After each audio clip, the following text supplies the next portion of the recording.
วินาทีที่น้องขึ้นไปรับรางวัลดีใจกับน้องเนาะ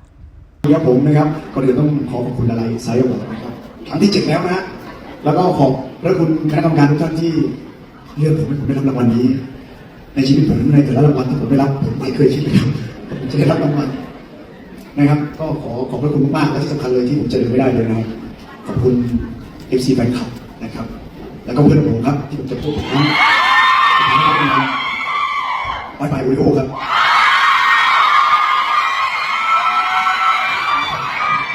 คือถ้าไม่มีไม้ปลายไม่มีพี่ๆ FC แฟนคลับทุกท่านไม่มีผู้หลักผู้ใหญ่ที่น่ารักที่เอ็นดูผมนะครับวันนี้ก็คงจะมาไม่ถึงแล้วรางวัลนี้ก็คือเป็นรางวัลที่ได้มาจากทางไม้ปลายได้มาจากทางพี่ๆและได้มาจากทางผู้หลักผู้ใหญ่ทุกคนที่เอ็นดูผมครับผมก็จะตั้งใจสร้างผลงานไม่ว่าจะเป็นผลงานเพลงผลงานการแสดงทุกสิ่งทุกอย่างให้มันดีขึ้นให้มันแมสขึ้นกว่าเดิมให้มันสมกับที่ทุกคนผลักดันครับขอบคุณครับขอบคุณมากนิดนึงครับ